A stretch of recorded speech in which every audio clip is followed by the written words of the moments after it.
سرکار دو عالم صلی اللہ تعالی علیہ وسلم نے پوچھا مائی کدھر کا ارادہ ہے؟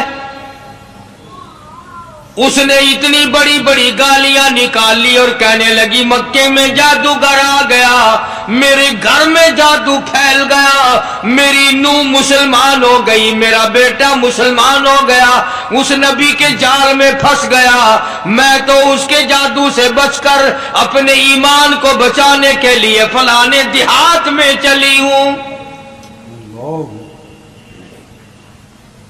مدنی کریم صلی اللہ تعالی علیہ وسلم نے فرمایا مائی کمزوروں کا سامان اٹھانے کے لیے میں آیا ہوں، جس کا اس دنیا میں کوئی وارث نہیں، اس کا وارث بننے کے لیے میں آیا ہوں، یہ سامان مجھے دے۔ سرکار مدینہ صلی اللہ علیہ وسلم نے اپنے سر مبارک پہ گٹھڑی اٹھا لی اور بوڑھی مائی کے پیچھے پیچھے چل دیے۔ اس نے اپنی منزل مقصود تک جہاں جانا تھا راستے میں ہزاروں لاکھوں گالیاں بکی۔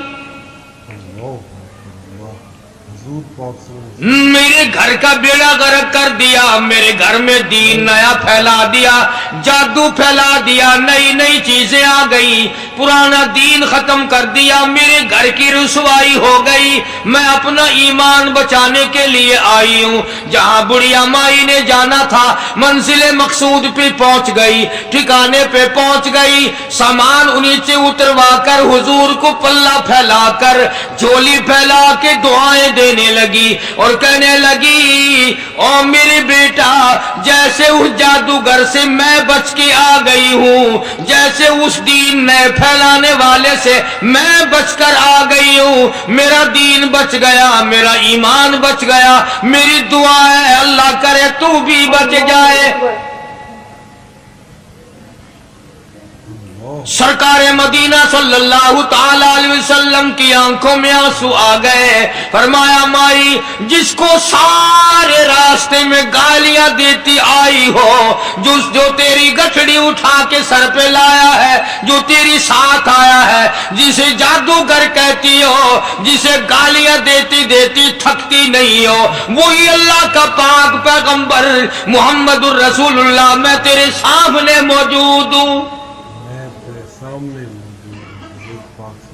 اٹھ کھڑی ہوئی، حضرت کے قدموں پہ گر پڑی اور کہنے لگی اگر تو وہ نبی ہے تو میں اشہد ان لا الہ الا اللہ واشہد ان محمد رسول اللہ۔ کلمہ پکار اٹھی، کلمہ پکار اٹھی، اسلام۔ آج کہاں یہ چیزیں ملیں گی؟ اور اگر آپ لوگ تلاش بھی کرتے ہیں تو صرف مولویوں کے لیے، جی اخلاق مولویوں کے اندر ہونا چاہیے، کردار مولویوں کے اندر ہونا چاہیے، پاک دامنی مولویوں کے اندر ہونی چاہیے، سچائی اور سچ بولنا صرف مولویوں کے لیے ہونا چاہیے، باقی لوگ سارے لانتی ہو کے مرنے چاہیے جھوٹ بول بول کے۔ اور خدا کا دروازہ تو سب کے لیے برابر ہے۔ یہ تمہیں کس نے تعلیم دی کہ سچ بولے تو مولوی، اور حلال کھائے تو مولوی، اور پاک دامن رہے تو مولوی، زنا سے بچے تو مولوی، قتل سے بچے، تمہارے لیے سب کچھ جائز ہے۔ یہ ایک ذہن ہے پوری دنیا کے مسلمانوں کا کہ جی ہم تو عوام ہیں، ہمارا کیا ہے۔ اللہ اکبر۔ مدنی کریم صلی اللہ علیہ وسلم کا دین بادشاہ کے لیے، وزیر کے لیے، پیر اور فقیر کے لیے، ایک مزدور اور ایک عام آدمی کے لیے، سب کے لیے اللہ کا دین برابر ہے۔ اس میں کسی کی لحاظ نہیں کہ بھئی اس کا تو یوں کر دیا جائے چلو کوئی بات نہیں، وہاں کوئی بات نہیں تو مسئلہ ہی نہیں۔ جتنے سانس لے رہے ہو، جتنے بھی سانس آ جا رہے ہیں، تمام ایک ایک سانس کا حساب و کتاب ہوگا۔ اسی لیے تو بزرگ فرماتے ہیں کہ ہر وقت اور ہر لمحہ موت کو اپنے سامنے رکھو، تیاری رکھو ہر وقت، جب بلاوا آئے کہ میں جی تیار۔ اللہ والوں نے یہی تو تربیت کی۔ تم اللہ والوں کے قریب نہیں جاتے، فنکاروں اور ٹھگوں کے قریب جاتے ہو، نیک بندوں کے قریب بیٹھنا پسند نہیں کرتے. کیوں؟ اس لیے کہ نہ وہ تمہاری خوشامد کرے گا نہ تمہارا وہاں جی لگے گا. چاپلوسی کرے گا لفنگا آدمی، چمچا گیری کرے گا نکما آدمی. اگر کسی کو دین ایمان اپنا بنانا ہے تو اس کے لیے کوشش کرنی پڑے گی. اللہ کی ہدایت کسی کے پیچھے دوڑی نہیں پھرتی، اللہ کی ہدایت کو آدمی کو خود تلاش کرنا پڑے گا. خدا کا جہنم اور خدا کی جنت دونوں چیزیں اس نے بنا دی اور اعلان کر دیا فمن شاء فلیؤمن ومن شاء فلیکفر. جس کا دل چاہے ایمان اپناؤ، جس کا دل چاہے کفر اپناؤ. خدا کی خدائی میں کوئی فرق نہیں آتا. ساری دنیا اگر کفر سے بھر جائے تو خدا کی شان میں ایک ذرہ برابر فرق نہیں آتا. اور ساری دنیا اگر پارسار متقی پرہیزگاروں کی بن جائے تو خدا کی شان میں کوئی اضافہ نہیں ہوتا. یہ تو بندہ جو کچھ بھی کرتا ہے اپنے لیے کرتا ہے. بازار میں جاؤ، جس کے پلے پیسہ ہو وہ جو چاہے سودا خرید لے. بس یہی بات ہے. قیامت میں بازار لگے گا. جس کے پاس نیکیاں ہوگی جنت ملے گی، ورنہ لعنت کے دریا میں ڈوب کر جہنم میں جائے گا. کوئی کسی کو نہیں بلا سکتا. فرمایا اولئک الذین اشتروا الضلالۃ بالہدی. فرمایا یہ وہ لوگ ہیں جنہوں نے گمراہی ہدایت کے بدلے خرید لی. اللہ تعالیٰ نے ہدایت دی، قرآن دیا، ایمان دیا، دین دیا، اسلام دیا. مدنی کریم صلی اللہ علیہ وسلم کی عظمت ملی، محبت ملی. اللہ کے پاک پیغمبر نے سب کچھ حوالے کر دیا اور آج اس کے بدلے میں گمراہی خرید لی. قرآن اعلان کرتا اولئک الذین اشتروا الضلالۃ بالہدی. یہ ہے وہ لوگ جنہوں نے گمراہی کے بدلے ہدایت کے بدلے گمراہی خریدی. اور قرآن کے الفاظ تو سنو، خدا تمہیں نصیب کرے. کس وقت خریدی؟ فرمایا فما ربحت تجارتهم وما كانوا مهتدين. ہدایت ملنے کے بعد، مسلمان کے گھر میں پیدا ہونے کے بعد، مسلمان کہلانے کے بعد، ایماندار کہلانے کے بعد اتنی بدعملی، اتنی بدتمیزی، اتنا گناہ کیا کہ مرتے وقت ادھر دم نکلا ادھر جہنم میں پھینک دیا گیا. ایک صحابی نے عرض کر دیا یا رسول اللہ صلی اللہ تعالی علیہ وسلم. فرمایا، عرض کیا قیامت کب آئے گی؟ قیامت کب آئے گی؟ اللہ اللہ اللہ. یہ پوچھنا بھی صحابی کے بس کی بات تھی. اور اللہ کے نبی نے پتہ پھر کیا جواب دیا؟ فرمایا قیامت کا جو پوچھ رہے ہو کیا تیاری کر رکھی ہے؟ اللہ اکبر. یعنی یہ نہیں فرمایا کہ فلاں دن فلاں وقت یہ، اور کسی نے پوچھ جو لیا متا سا کالی کملی والے قیامت کب آئے گی؟ فرمایا کیوں، کیا تیاری کر رکھی ہے؟ کیا تیاری کر رکھی ہے؟ وہ بھی شاگرد کالی کملی والے کا تھا صلی اللہ علیہ وسلم. پوچھ تو بیٹھا، مرید حضور کا ہے، مقتدی حضور کا ہے، دیدار پیغمبر خدا صلی اللہ علیہ وسلم کا کرتا ہے. فوراً سنبھلا. اس نے پوچھا نا قیامت کب آئے گی؟ اللہ کے نبی نے جلال میں فرمایا کیا تیاری کر رکھی ہے؟ سارے کون ہے سبحان اللہ. صحابی ایسا سنبھلا، کہنے لگا آقا میرے پاس تیری محبت کے سوا اور کیا ہے؟ اللہ اللہ. کیا جواب دیا؟ کہتا آقا میرے پاس تیری محبت کے سوا اور کیا ہے؟ میرے پاس تیری محبت کے سوا کیا ہے؟ کیا خوبصورت جواب. تم جیسا ہوتا تو کئی روزوں کا سہارا لگاتا. کوئی نمازوں کی بات کر کے کھو دیتا، کوئی سخاوت کی بات کر کے کھو دیتا. کیا جواب دیا ہے صحابی نے؟ تمہارے میرے دماغ میں بھی کبھی نہیں آیا ہوگا ساری عمر میں. کہتا کالی کملی والے میرے پلے تیری محبت کے سوا اور کیا ہے؟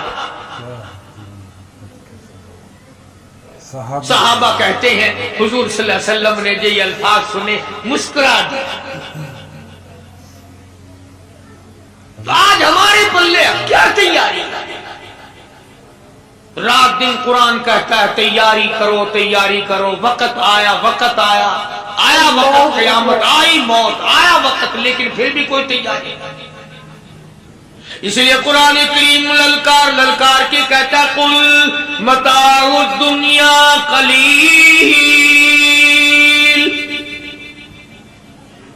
دنیا بہت تھوڑے دنوں کا سودا ہے، سمجھ لو. صبح آئی کہ نہ آئی، شام آئی کہ نہ آئی، آیا وقت. قرآن کریم نے ہر ممکن طریقے سے مسلمانوں کی تمام زندگی کے شعبہ جات کو پورا کرنے کے لیے لاہ عمل دیا. میں ایک رخ آپ کو آج دینا چاہتا تھا، اور وہ یہ کہ نبی پاک صلی اللہ تعالی علیہ وسلم نے اس امت کے سامنے کس قسم کے نمونے نہیں رکھے. اللہ اکبر. اخلاق و کردار میں سے کون سی بات حضور صلی اللہ علیہ وسلم نے چھوڑی؟ ہم اپنا پیٹ پہلے بھرتے ہیں، دوسرے کے لیے اگر سوچتے بھی ہیں تو وہ بھی بعد میں. یہاں معاملہ کچھ اور ہے. غزوہ خندق کا زمانہ ہے، مسلمانوں پہ بڑی تنگی اور بڑی پریشانی کا وقت ہے. یہاں تک کہ صحابہ کرام رضوان اللہ تعالی علیہم اجمعین کی جماعت کہتی ہے کہ حضور صلی اللہ علیہ وسلم کو صحابہ کرام نے دیکھا. ایک صحابی آپ کے سامنے حضور کے سامنے آیا اور اس نے اپنا کرتا اپنے پیٹ سے اٹھایا. اس نے بھوک کی وجہ سے اپنے پیٹ پہ ایک پتھر باندھا ہوا تھا. صحابہ کرام دیکھ رہے تھے. اس کے دیکھتے دیکھتے امام الانبیاء محبوب کبریا حضرت محمد مصطفیٰ صلی اللہ تعالی علیہ وسلم نے رحمت والے ہاتھوں سے جب اپنا کرتا اٹھایا، صحابہ کرام کی آنکھوں نے دیکھا حضور کے پیٹ پہ 2 پتھر بندھے ہوئے تھے. آج کتنا کھاتے ہو پھر بھی نہ شکری، کتنا پیتے ہو پھر بھی نہ شکری، کتنا کچھ کھانے کو مل رہا ہے پھر بھی نہ شکری. کچھ نہیں کچھ نہیں. حضرت جابر رضی اللہ تعالیٰ عنہ نے جب یہ منظر دیکھا، یہ حالت دیکھی، رہ نہ سکا. صحابی فوراً دوڑا اور دوڑا دوڑا گھر گیا. گھر بیوی کو جا کے کہنے لگا غضب ہو گیا، تمائی ہو گئی، کمال ہی ہو گیا. حضور صلی اللہ علیہ وسلم کو اتنی بھوک ہے، اتنا فاقہ ہے کہ آپ نے اپنے پیٹ مبارک پہ 2 پتھر باندھے. بیوی کہنے لگی جلدی جا کر کے حضور صلی اللہ علیہ وسلم کی دعوت کراؤ، ہم کھانا کھلائیں گے. یہ 2 شیر ہوں 1.5 شیر ہوں، یہ جاؤ ہے، یہ بکری کا بچہ ہے، ہم اسے ذبح کرتے ہیں، بہت جلدی تیار کرتے ہیں، میں ان کو پیستی ہوں اور تم جاؤ جا کے دعوت کا کیا. حضرت جابر رضی اللہ تعالی عنہ حضور کریم صلی اللہ علیہ وسلم کی خدمت عالیہ میں آئے. چونکہ کھانے کی مقدار، آٹے کی مقدار بڑی تھوڑی تھی، حضور کے کان کو منہ لگا کر کے حضرت جابر نے کہا کہ یا رسول اللہ صلی اللہ علیہ وسلم، ایک تو آپ اور ایک یہ صحابی جس نے پیٹ میں پتھر باندھ رکھا ہے، اور اگر آپ کے علم میں ہو 1-2 اور ایسا ہی جو زیادہ بھوکا ہو، میرے گھر میں دعوت ہے، چلو. آپ لوگوں کا کھانا میرے یہاں ہے. ایک تو آپ اور ایک یہ جو ہم نے دیکھا پیٹ میں بکری پتھر باندھے پھر رہا ہے، کمر سیدھی نہیں ہو سکتی، اور ایک آدھا اور اسی قسم کا جو زیادہ تنگ ہو رہا ہو.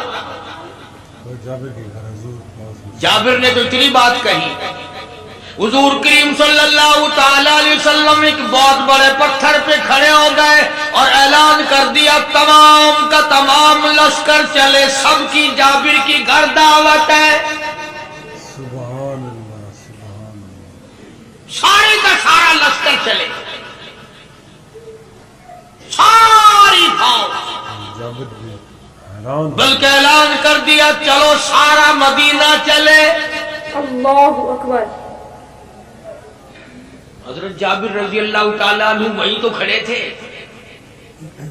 بس قدموں کے نیچے سے زمین نکل گئی کہ یہ کیا بنا.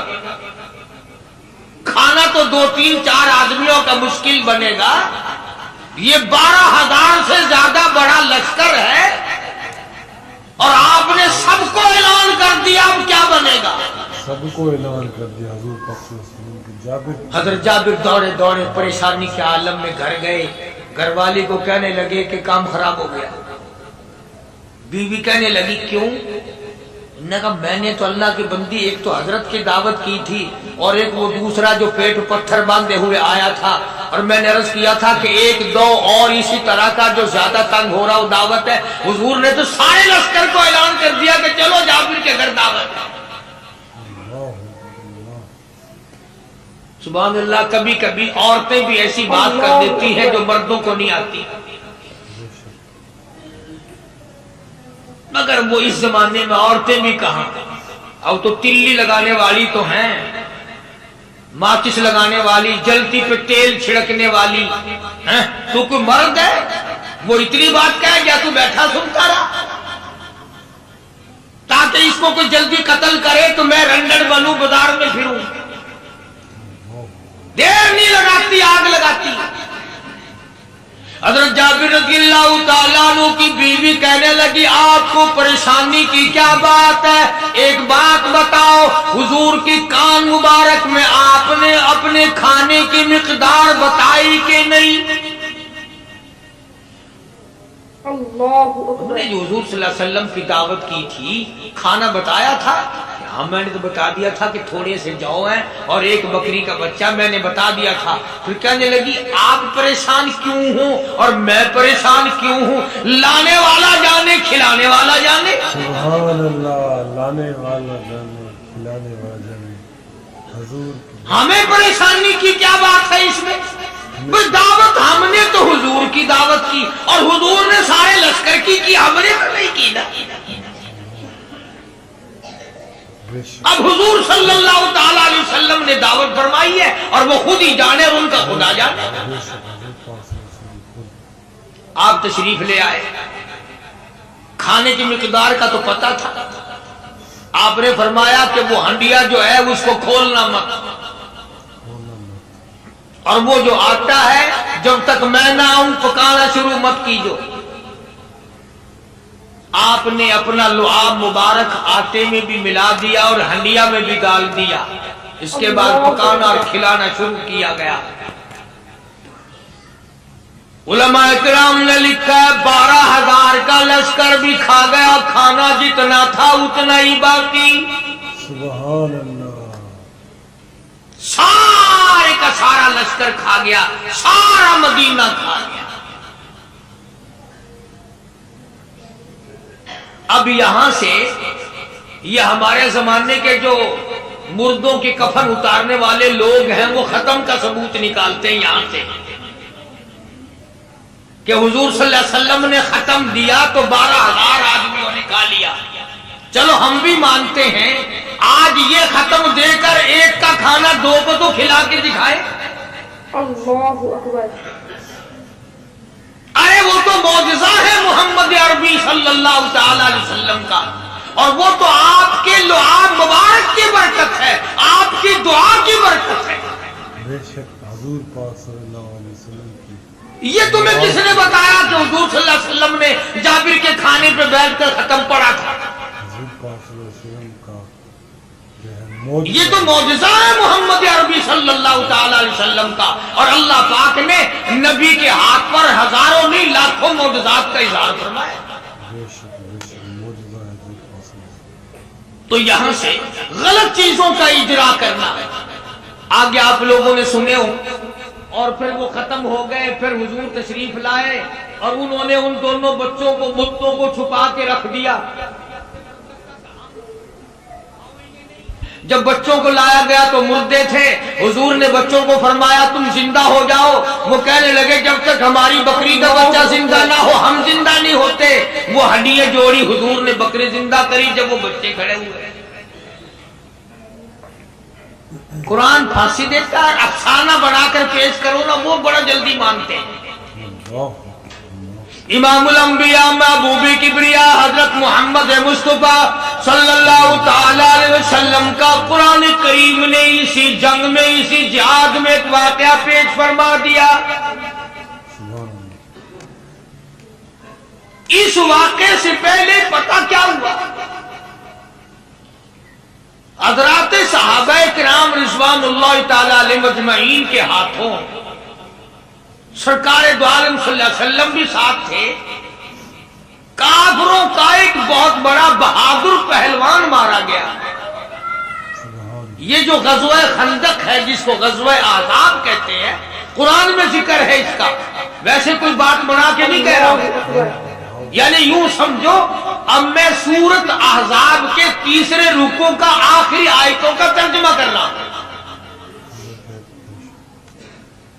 اور یہ اتنا مشکل وقت پڑا تھا صحابہ پہ. ایک تو گرمی سخت تھی اور چاروں طرف سے جن یہودیوں نے عہد و پیمان کر رکھا تھا حضور صلی اللہ علیہ وسلم سے, انہوں نے بدعہدی کر دی. وہ سارے کے سارے صحابہ پہ یکدم ٹوٹ پڑے. صحابہ بیچ میں آ گئے میدان میں, نہ پانی نہ کھانا نہ روٹی نہ جوتی نہ کپڑا نہ اسلحہ نہ لینا نہ دینا. بلکہ یوں لکھا علماء نے کئی دن ہو گئے پانی کی بوند نہ ملی. اللہ اکبر. اور صحابہ غش کھا کھا کر کے گر گئے اور شہید پہ شہید ہو گئے. لیکن قربان جاؤں, یہ قرآن اللہ کا تمہارے سامنے آج بھی موجود ہے. اسے پڑھ کے دیکھو. کبھی کسی صحابی نے ایسے وقت میں بھی یہ بات نہ کہی نبی صلی اللہ علیہ وسلم کو. یوں بھی تو نہیں کہا کہ اللہ کے نبی پہلے کچھ تیاری تو کیا کرو, یوں ہی خام خواہ کے مرا دیتے ہو بندے. پہلے موقع تو دیکھا کریں آپ ہو کیا رہا ہے. یوں ہی لوگ بھوکے پیاسے مر گئے. نہیں, اتنی ثابت قدمی اور اتنا ایمان تھا, اتنا جذبہ تھا, حضور کی ذات پر اتنا یقین تھا صحابہ کو کہ آج اس دنیا میں جتنا یقین ایک صحابی کو تھا, اربوں خربوں مسلمان مل کر بھی ایک صحابی کے برابر یقین پیدا نہیں کر سکتے. سبحان اللہ, سبحان اللہ, کیا بات ہے. تو جب حضور صلی اللہ علیہ وسلم کے دیوانوں اور پروانوں اور مستانوں کے ہاتھوں کافروں کا ایک بہادر پہلوان مارا گیا اور لاش تھی مسلمانوں کے پاس, تو وہ کافر کہنے لگے کہ تم ہمارے بہادر کی لاش دے دو, ہم تمہیں 10,000 روپیہ دیں گے.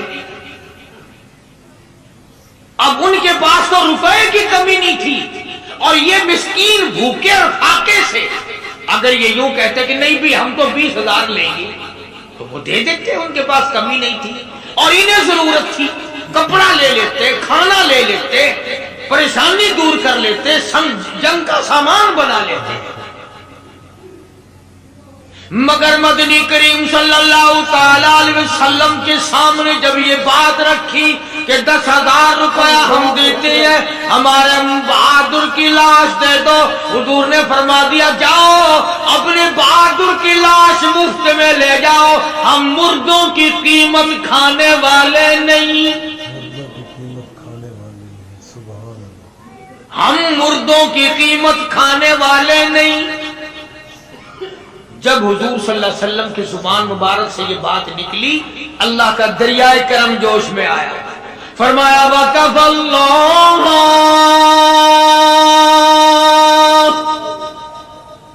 وَقَفَ اللَّهُ الْمُؤْمِنِينَ الْقِتَالَ.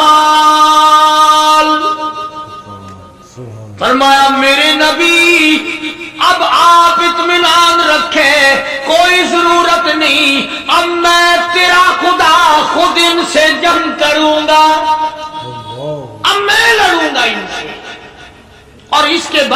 تعالیٰ نے یہ برکت دی کہ ایک آدمی یا دو آدمیوں کا کھانا اللہ تعالیٰ نے 12,000 کو کھلایا۔ سبحان اللہ، 2 آدمیوں کا کھانا۔ تو ان چیزوں سے معجزات کا ظہور ہوتا ہے، اور حضور کریم صلی اللہ تعالی وسلم کے تو اتنے معجزات اللہ پاک نے ہمارے نبی صلی اللہ علیہ وسلم کو دیے کہ ہم سب کی زندگی ختم ہو سکتی ہے مگر سرکار کے معجزات ختم نہیں ہو سکتے۔ بے شک سبحان اللہ، سرکار کی حضرت ابو ہریرہ رضی اللہ تعالیٰ عنہ فرماتے ہیں کہ میں مسجد نبوی کے دروازے پہ پڑا تھا، بھوک نے مجھے اٹھنے نہ دیا، مجھے اتنی بھوک لگی، کئی دن کا فاقہ ہو گیا، میں کھڑا نہیں ہو سکتا تھا۔ تو میں نے جناب صدیق اکبر رضی اللہ تعالیٰ عنہ سے مسئلہ پوچھنے کا بہانہ بنا کے بلایا کہ شاید یہی مجھے اپنے ساتھ لے چلے، تو وہ بھی مسئلے کا جواب دے کر چلے گئے۔ ابو ہریرہ کہتے ہیں میرا یقین ہوا کہ ان کے گھر میں کچھ نہیں۔ پھر میں نے فاروق اعظم رضی اللہ تعالیٰ عنہ کو مسئلہ یا قرآن کی آیت پوچھنے کے بہانے متوجہ کیا، وہ بھی وہ جو چیز میں نے پوچھی تھی بتا کے چلے گئے، غالباً ان کے یہاں بھی فاقہ ہو گیا۔ ابو ہریرہ رضی اللہ تعالیٰ عنہ کہتے ہیں پھر آئے حضور صلی اللہ علیہ وسلم تشریف لائے، تو میں نے مسئلہ پوچھنے کے بہانے سے حضور کو اپنی طرف متوجہ کیا۔ ابو ہریرہ کہتے ہیں حضور مسکرائے اور میرا مطلب سمجھ گئے، میرا مطلب سمجھ گئے، اشارہ کیا میرے ساتھ ساتھ، میرے پیچھے پیچھے آ۔ ابو ہریرہ رضی اللہ تعالیٰ عنہ کہتے ہیں میں حضور صلی اللہ علیہ وسلم کے ساتھ چلا آیا، آپ اپنے دولت قضا پر تشریف لائے، اپنے گھر میں تشریف لائے، آپ نے گھر میں داخل ہو کر کے فرمایا کچھ کھانے کا پینے کا کوئی ہے گھر میں کوئی چیز؟ جواب ملا ہاں ایک دودھ کا پیالہ ہے، ہدیہ آیا کہیں سے، آپ کے لیے ہدیہ دیا کسی نے، دودھ کا پیالہ منگوا لیا۔ ابو ہریرہ کہتے ہیں میں بڑا خوش ہوا کہ لے میرا دور لگ گیا، کام بن گیا، مجھے ہی فرمائیں گے پی لے، رج کے پیوں گا۔ ابو ہریرہ کہتے ہیں کہ مجھے حضور صلی اللہ علیہ وسلم کیا فرماتے ہیں کہ ابو ہریرہ وہ جو مسجد نبوی میں 70-80 صحابہ صفا طالب علم ہے نا، جی ہم ساروں کو بلا کے لا۔ ابو ہریرہ کہتے ہیں مجھے بڑی کھٹکی کہ ایک دودھ کا پیالہ، یہ تو میرے جو گئی تھا، وہ 70-80 کیا کریں گے یہاں کے۔ ابو ہریرہ کہتے ہیں جب میں اٹھ کے چلا تو مجھے پھر واپس بلایا، فرمایا ابو ہریرہ مدینے کی گلی میں آنے میں جانے میں جو بھی راستے میں ملے اسی کو کہہ دے کہ حضور کے گھر دعوت ہے۔ سبحان اللہ، جو بھی ملے۔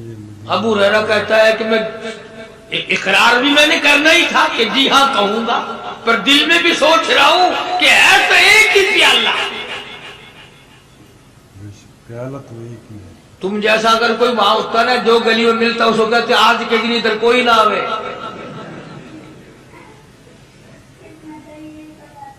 وہ تو صحابہ تھے نا، اشاروں پہ جان دیتے تھے، راستے میں جو بھی ملا، دکاندار ملا ویسا ملا، سب کو کہہ دیا، واپسی میں جو ملا ہاں لشکر اکٹھا ہو،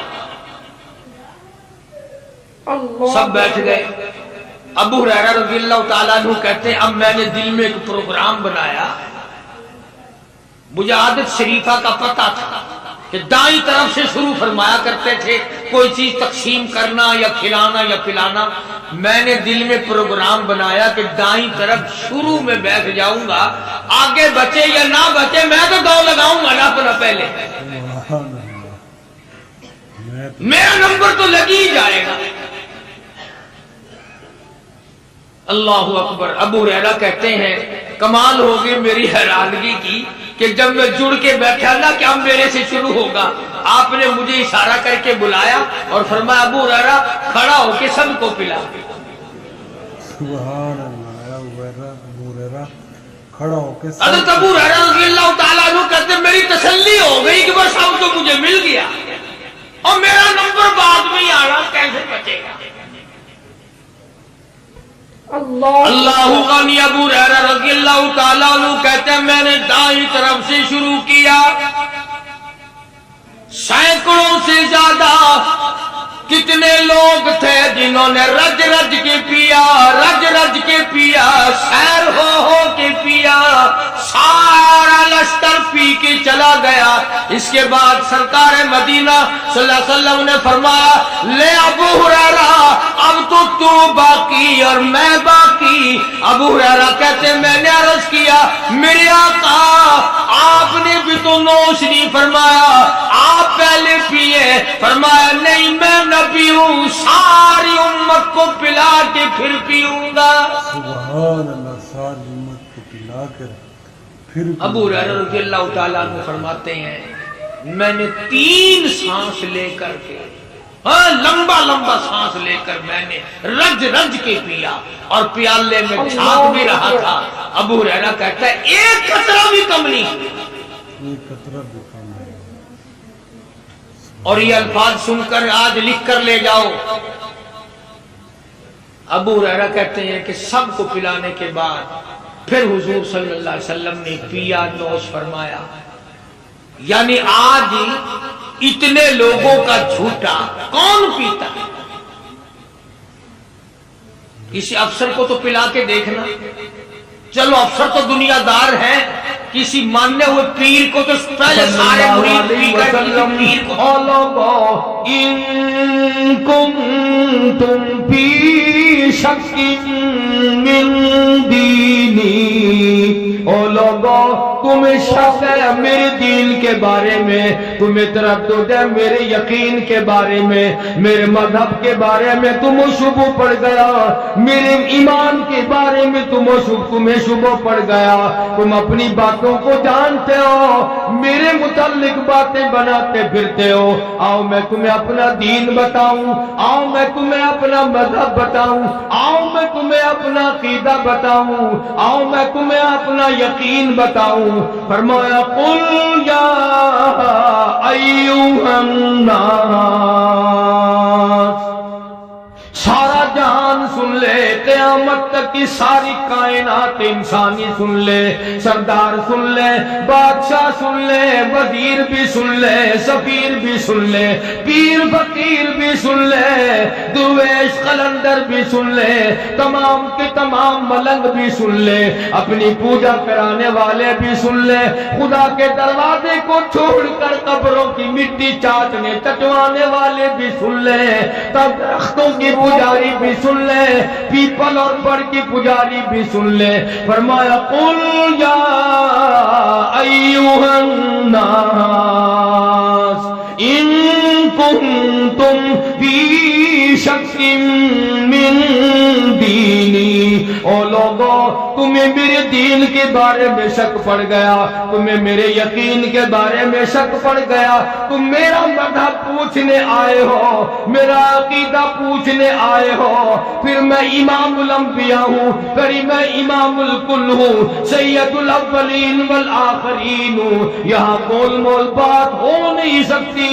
سنو، فرمایا فلا اعبد الذین تعبدون من دون اللہ، پھر لوگوں میرا عقیدہ یہ ہے جن کی تم پوجا کرتے ہو، جن کو تم حاجت روا مانتے ہو، جن کو تم کار ساز مانتے ہو، جن کو تم بگڑی بنانے والے مانتے ہو، جن کے بارے میں تمہارا عقیدہ یہ ہے یہ بسوں کی حفاظت کرتے ہیں، یہ ٹرکوں کی حفاظت کرتے ہیں، یہ ایکسیڈنٹوں سے بچاتے ہیں، یہ نفع پہنچاتے ہیں، فرمایا میں تمام سے دور ہوں۔ فلا اعبد الذین تعبدون من دون اللہ، میں امام الانبیاء محبوب کبریا حضرت محمد یہ تیار نہیں، جس کو میرا قرآن سن کے مزہ نہیں آتا، جس کو میرا کلام سن کے حلاوت نہیں آتی، جس کو میرا کلام سن کے لذت نہیں آتی، جس کی روح تازی نہیں ہوتی، جس کو لطف نہیں آتا، جس کو کیف نہیں آتا، جس کو سرور نہیں آتا، جو میرا قرآن سننے کو تیار نہیں، جو میرا قرآن آنکھوں سے دیکھنے کو تیار نہیں، جو میرا قرآن سننے سمجھنے کے لیے تیار نہیں، آؤ پھر خدائی فیصلہ سنو۔ فرمایا اولئک کالانعام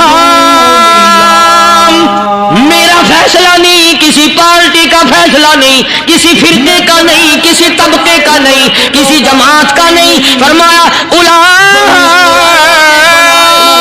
الانعام. پیدا کرنے والا مالک و خالق کہتا ہے مجھے اپنے کبریائی کی قسم یہ سارے جانور ہیں. اللہ اور اس کے رسول کریم صلی اللہ علیہ وسلم کا ہر وقت ذکر خیر کرنے والے بندے. اصل میں بندے یہی لوگ کہلانے کے حقدار ہیں. تمام زبردستوں سے میری تیری غلطی ہے کہ ہم اپنے آپ کو بندہ سمجھتے ہیں. بندہ بننا بڑا مشکل ہے. نے اپنا عقیدہ بتایا. صوبے سندھ سکھر کے علاقے میں جیسے ہمارے ملک میں مشینیں بنتی ہیں، حضرت مولانا تاج محمد صاحب امروٹی رحمۃ اللہ علیہ بہت بڑے بزرگ اور عالم گزرے ہیں.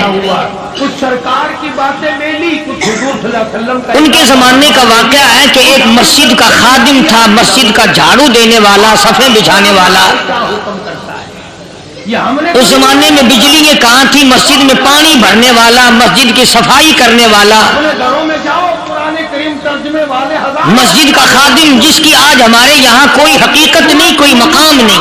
رکو کا ذرا ترجمہ تو دیکھو بھی یہ کر سکتے ہو. حالانکہ حدیث پاک میں آتا ہے کہ جس کو اللہ پاک اپنے دربار کا خادم بنا لے اسے اور کیا چاہیے. قرآن پڑھتے ہوئے پھانسی لگتی ہے. عقیدہ بنیاد ہے. صدر کے ایوان صدر کے جھاڑو دینے والے کو فخر ہے میں ایوان صدر کا خادم ہوں. اعلان کر دیا بھلا گورنر ہاؤس کے جھاڑو دینے والے کو فخر ہے میں گورنر ہاؤس کا خادم ہوں. کمشنر کے خادم کو فخر ہے میں کمشنر کا خادم ہوں. اور یہاں کوئی فخر نہیں کہ میں اس حکم الحاکمین کے دربار کا ایلچی ہوں. جن کی پوجا تم کرتے ہو پھر کس کی پوجا کرتے ہو، کس کے نام کی نظر نیاز دیتے ہو. ایسا آدمی جب اللہ کے دربار میں پیش ہوگا اور اللہ پاک پوچھے گا کہ تو دنیا میں کیا کیا کرتا تھا، جواب دے گا الہی اپنے دربار سے پوچھ. پاک نے فرما دیا میرے محبوب یوں جواب دو ولیکن تو مسجد کا خادم تھا، نیک آدمی تھا، لوگوں کو اس کی حقیقت کا پتہ نہ تھا. میں تو اس کی پوجا اللہ والوں کی ایک یہ علامت بھی ہے، ایک یہ نشانی بھی ہے کہ وہ اپنے آپ کو چھپاتے ہیں، وہ لوگوں سے اپنے آپ کو مخفی رکھنا چاہتے ہیں. چنانچہ مسجد میں ایک خادم تھا، سکھر کے علاقے میں ایک مسافر آیا تو خادم نے اس کو روٹی بھی کھلائی، پانی بھی پلایا، خدمت بھی کی. اور عشاء کی نماز کے بعد اس مسافر کو کہنے لگا کہ میں تجھے مسجد میں نہیں رہنے دوں گا. اب وہ مسافر بڑا حیران کہ یار نیک آدمی معلوم ہوتا ہے، مجھے کھانا کھلایا، میری خدمت کی، اب یہ مجھے مسجد سے کیوں نکالتا ہے؟ اس نے کہا صاحب مسجد میں کسی کو سونے کی اجازت نہیں، میں مسجد میں نہیں رہنے دیتا کسی کو بھی. تو مسافر کہتا ہے کہ اس کے کہنے سے میں نکل تو گیا، دل میں میرے یہ کہ کوئی خاص بات ہے، ورنہ یہ آدمی نہ تو نفرت کرنے والا، نہ تکبر کرنے والا، نہ فخر کرنے والا ہے. کوئی بات پہلے زمانے میں لوگ سوچا کرتے تھے، اب تو ایک منٹ میں کفر کا فتویٰ لگا دیتے ہیں.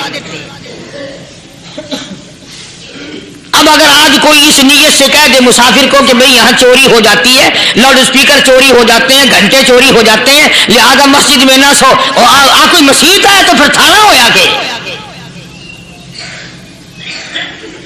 مسافر اس وقت تو نکل گیا اور دور جا کر کے عشاء کی نماز کے بعد پھر واپس آ گیا. تو مسجد کے خادم نے سارے دروازے بند کر لیے اور دروازہ بند سارے بند کر کے رات کو اللہ اللہ کرنے بیٹھ گیا. مسافر کہتا جب وہ کہتا تھا اللہ ہو کہتا اتنی روشنی مسجد میں ہوتی تھی کہ مجھے کڑی اور شیطین نظر آتے تھے.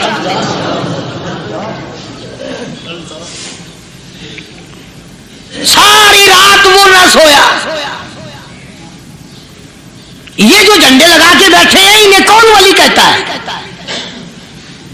ولی کو جھنڈا لگانے کی ضرورت کیا پڑی ہے؟ صبح ہوئی، اذان سے کچھ دیر پہلے اس مسجد کے خادم نے دروازے کھولے، لوگ آ گئے. اب اس مسافر نے تو حال دیکھ لیا تھا. صبح کی نماز کے بعد کہنے لگا حضرت جی آپ نے چھپانے کی تو بڑی کوشش کی پر میں نے پھر بھی دیکھ لیا. میں نے پھر بھی دیکھ لیا، میرے لیے دعا فرما، میرے لیے کوئی دعا فرماؤ۔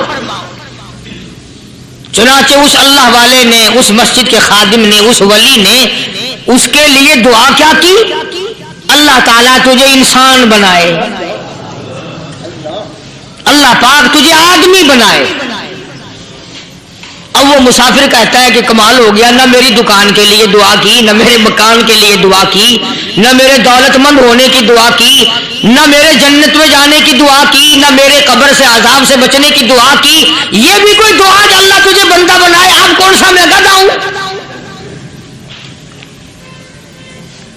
یہ بھی کوئی میرے مطلب کی دعا کی ہے؟ وہ اللہ والا سمجھ گیا کہ اس نے میری دعا کی قدر نہیں سمجھی۔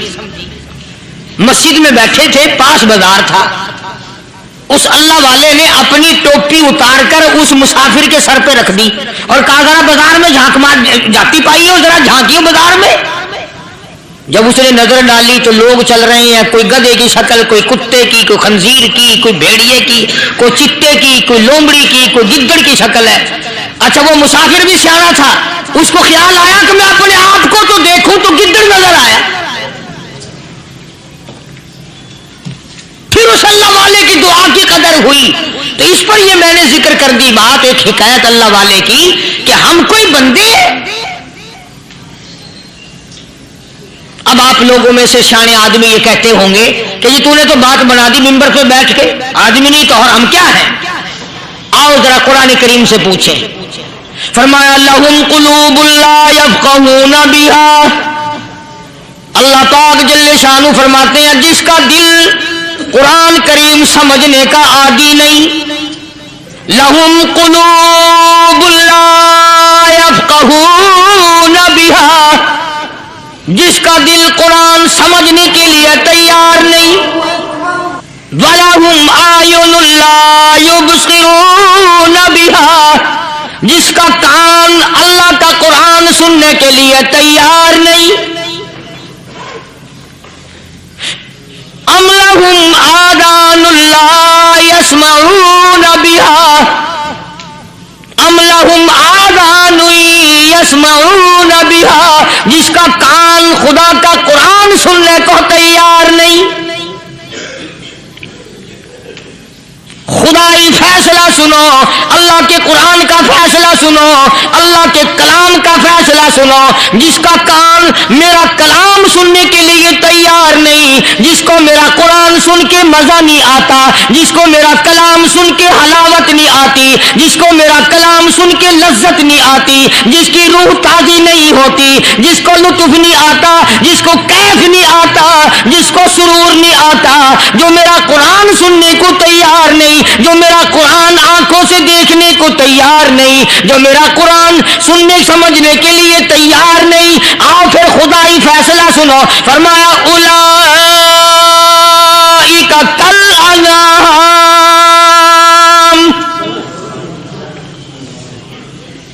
میرا فیصلہ نہیں، کسی پارٹی کا فیصلہ نہیں، کسی فرقے کا نہیں، کسی طبقے کا نہیں، کسی جماعت کا نہیں۔ فرمایا اولئک الانعام، پیدا کرنے والا مالک و خالق کہتا ہے مجھے اپنی کبریائی کی قسم یہ سارے جانور ہیں،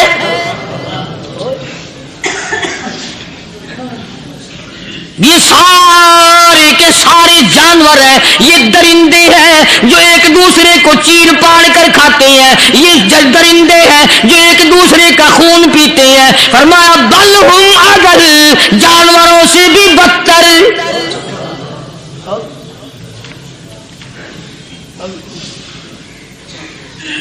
جس کے دل میں قرآن سن کر ترس نہیں، جس دل میں رحم نہیں، اپنے سے کمزور دیکھ کر جس کے دل میں شفقت نہیں، مہربانی کا مادہ نہیں، فرمایا وہ کوئی بندہ ہے، وہ تو جانور ہے۔ اور خدا غضب میں آ گیا، فرمایا بل ہم اضل، اس سے بھی بدتر۔ اللہ والے جو ہیں وہ ان خصلتوں کو دور کراتے ہیں اور وہ آدمی کے مزاج اور دل میں سے ایسی چیزیں نکالتے ہیں جو اس کی بربادی کا ذریعہ بنتا ہے۔ دل کی بیماریوں کا کسی کو فکر نہیں. بخار ہو جائے آپ چڑھ جائے آپ کو پتہ چل جاتا ہے, نزلہ ہو جائے آپ کو پتہ چل جاتا ہے, کھانسی ہو جائے پتہ چل جاتا ہے. دل کی بیماریوں کا کیا پتہ چلے؟ صحابہ کرام رضوان اللہ تعالی علیہ مجمعین کی جماعت کے اللہ پاک کے محبوب حضرت محمد الرسول اللہ صلی اللہ تعالی علیہ وسلم نے دلوں کی صفائی کی. پہلے لوگ جھونپڑیوں میں کچے کوٹھوں میں رہتے تھے, نہ اتنی صفائی تھی نہ اتنی ترقی تھی. آج برتنوں کی صفائی دیکھو, کپڑوں کی صفائی دیکھو, مکان کی صفائی دیکھو, رات دن بس اسی دھندے میں لگے ہوئے. سارا دن برتن دھونے سے فرصت نہیں, سارا دن کپڑوں کے بناؤ اور سنوار میں فرصت نہیں. تو اللہ والے ایسے موقع پر بڑی عجیب بات کہتے ہیں. وہی مجذوب ہے, مجذوب علی رحمت کہتے ہیں بظاہر تو ہر شے میں بے حد صفائی, بظاہر تو ہر شے میں بے حد صفائی, مگر دل میں ہے گندگی انتہائی. بظاہر تو ہر شے میں چہرے کی صفائی, بدن کی صفائی, نہ جانے کتنی قسم کا صابن ہے, نہ جانے کتنی قسم کے پاؤڈر ہے, نہ جانے کتنی قسم کے شیمپو ہے, نہ جانے کتنی قسم کے کپڑے ہیں, کیا چال ڈھال ہے, کیا نئے نئے ڈیزائن ہے. مجذوب کہتا سب کچھ دیکھ لیا, بظاہر تو ہر شے میں بے حد صفائی, مگر دل میں ہے گندگی انتہائی. جس یار کی بیٹھک میں بیٹھ کے کھانا کھایا, جس رشتہ دار کی بیٹھک میں بیٹھ کے کھانا کھایا, اسی کی بہن کو دیکھ کر آبرو پہ ڈاکہ ڈالنے کا پروگرام ہے. جس دوست کے گھر میں بیٹھ کے کھانا کھایا, اسی دوست کی بیوی کی عزت لوٹنے کا پروگرام ہے. پرانے زمانے میں اب بھی دلی جیسے شہر میں اگر دعوت کی جاتی ہے تو وہاں ایک تشتری میں نمک آتا ہے سب سے پہلے. عرب میں بھی دستور تھا پرانے زمانے میں, اگر کوئی دعوت کرتا, کوئی تقریب کرتا, سب سے پہلے نمک آتا تھا. ایک ایک انگلی ہر شخص نمک چاٹتا تھا. کیا مطلب؟ جس نے نمک چاٹ لیا اب وہ نمک حرامی نہیں بنے گا.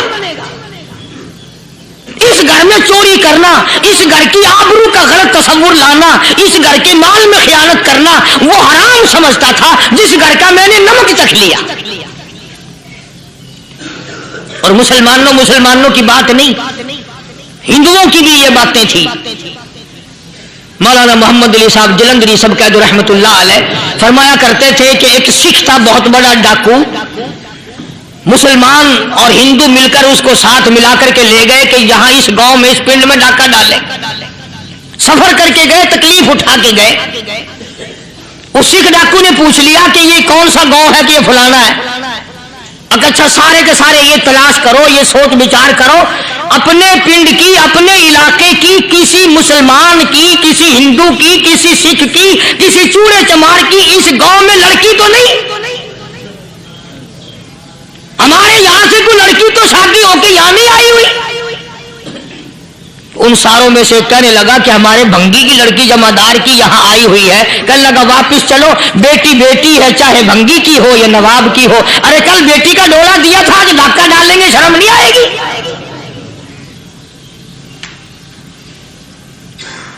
آج وہ تصور کہاں چلے گئے اور ہم سب روتے پھرتے ہیں سکون نہیں, سکون نہیں, اطمینان نہیں. ارے اطمینان آئے گا کیسے؟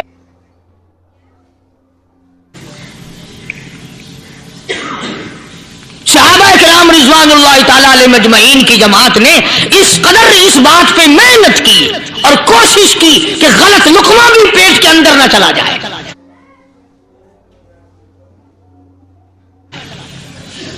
چنانچہ میں اعلان کہتا ہوں 1,29,000 صحابہ کرام, کالی کملی والے کے دیوانے اور پروانے, حضور کے یار جانثار, حضور کے ساتھ پھاقا کھانے والے, پھاقوں مرنے والے, پتھر کھانے والے, اپنے بچوں کے ٹکڑے ہوتے ہوئے دیکھ کر لا الہ الا اللہ محمد الرسول اللہ کی صدا بلند کرنے والے صحابہ کرام کا یہ حال تھا.